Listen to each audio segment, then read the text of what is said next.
Like other Zambian towns, Kitwe is a very peaceful place. It also has a war memorial dedicated to those who fought and died in the two world wars. A war memorial in Kitwe? Yes. The memorial is in the form of an empty grave, also known as a cenotaph. It's located at Kaunda Square. Back then, there was no Facebook, Twitter or other social media, so the civic leaders of Kitwe City Council carved a message in stone, in the middle of Kaunda Square, formerly known as Coronation Square. A cenotaph was erected outside the Kitwe Civic Center, when it was still located in what is now the investment building on the south side of the square. The inscription reads, "In memory of all those who died during the two world wars." Zambian soldiers fought and died in both the First and the Second World Wars. The obvious question is, how did we get involved in what were essentially European wars? The answer is well described by a famous Swahili saying which translates as, "When two elephants fight, the grass gets hurt."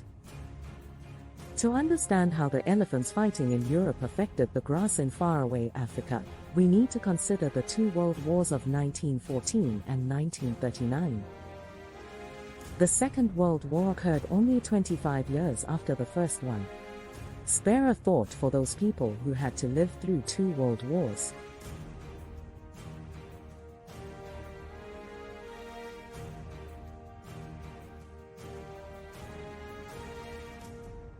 The second question is, why should we continue to remember those who died in the two world wars?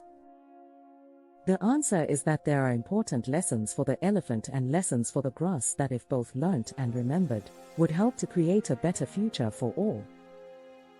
The Bemba people have a saying which translates as, "If you want to live in peace, it's up to you to bring it about." It has been 70 years since the end of the Second World War. Clearly, the world has learned some important lessons from the first two great wars.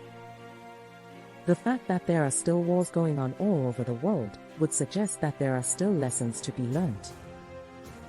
By remembering what happened and why it happened, remembering the high price that these men and women paid, asking the right questions and collectively seeking effective solutions to problems, we will create a better future for our children and their children. One face of the memorial shows the logo of the Northern Rhodesia Regiment. The regiment consisted of black and white soldiers initially derived from the Northern Rhodesia Police Force. It was formed in 1933. Its motto was, "Different in race, equal in fidelity." That's how the Northern Rhodesia Regiment saw its soldiers fighting in Africa, Middle East and Burma in the Far East. The second badge displayed for the Northern Rhodesia Regiment is the logo showing a gold-crested crane above the inscription. Another face shows the logo of the Royal Air Force. It features the eagle, a circle and a crown illuminated by the sun's rays. The other side shows the Royal Navy insignia displaying an anchor and a rope over sea waves. European power struggles led to World War I. Scholars still debate the complex issues and circumstances that culminated in World War I. In 1914, historical tensions were high between European countries that had formed alliances whereby Britain, Russia, France and Serbia were on one side, the Allies, while Germany, Italy and Austro-Hungary were in the competing group. They differed on territorial and political matters. Each group aimed to gain economic dominance by their imperial expansion and exploitation of material wealth in their colonies around the world. Some of the politicians even sought to gain an advantage in domestic politics by engaging in a foreign war. Making people believe that a country is being threatened by war can be a convenient political trick to force the opposition political parties to tone down their opposition. It's also a convenient way to reduce some of the civil checks and balances that normally restrain politicians in peacetime. It goes without saying that the industries that manufacture war supplies get to make a lot of money during times of war. This money can then be used to influence politicians and public opinion in desired directions during peacetime. On June 28, 1914, the heir to the Austro-Hungarian throne and his wife Sophie were assassinated by a secret Serbian organization while they were visiting Serbia. Austro-Hungary accused Serbia and declared war on her. Each side called on its allies and they agreed to join in the war that ensued. America stayed out until 1917, when the war started threatening its trade shipping routes and its allies' trade partners. Africa got involved in the war by virtue of its strategic location. Europe got its supplies of cotton, tea, steel, horses, and other essentials from their colonies in Africa, New Zealand, Australia and the Indian subcontinent. European merchant ships sailed around the Cape of Good Hope in South Africa on their way to Asia. Locals were conscripted into the police force and army to protect these business interests. This map of the world shows the participants in World War I in 1917. The Allies and their colonies are shown in green, the Central Powers in orange and neutral countries in gray. German colonies in Africa included Togo, Cameroon, Namibia, and Tanzania. In West Africa, Germany had a long-range communications post in Togo, called Kamina Wireless Station, that linked all its African colonies to Germany and to South America. Togo thus became a prime military target for Britain and her allies at the onset of World War I. That is how Togo became the scene of some of the first fighting locations in World War I. Germany had other wireless transmitting stations in Namibia, Cameroon, and Tanzania. The Allies targeted these communication posts early in the war as a matter of priority.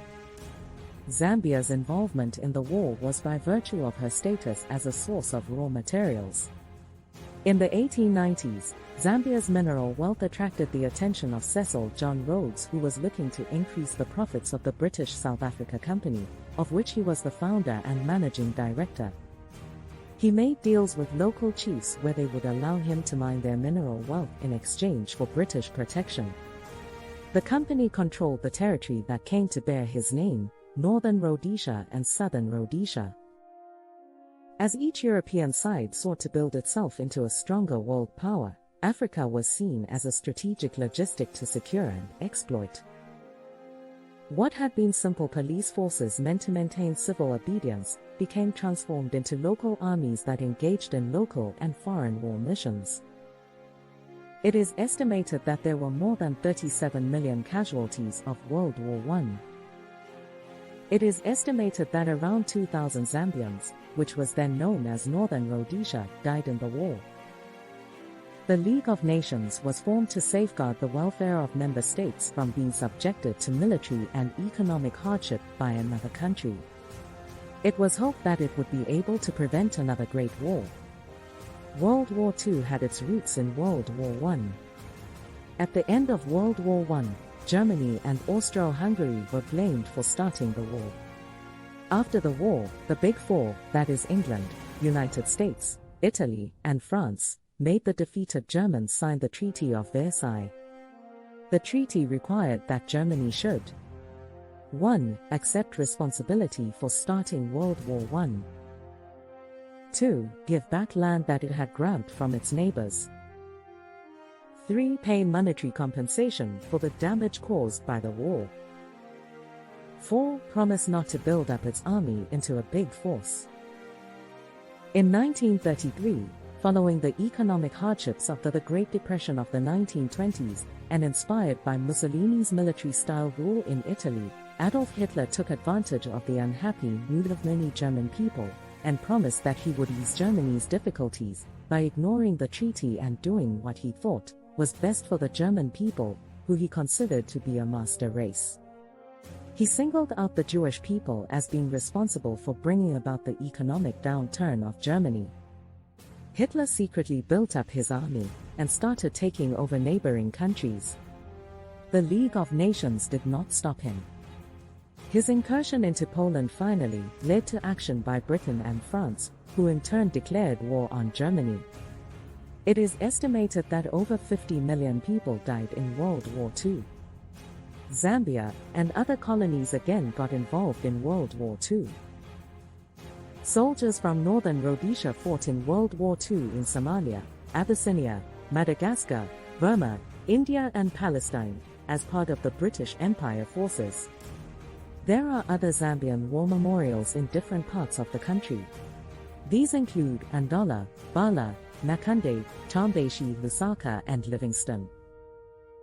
In order to remember, we must first learn of these events that happened.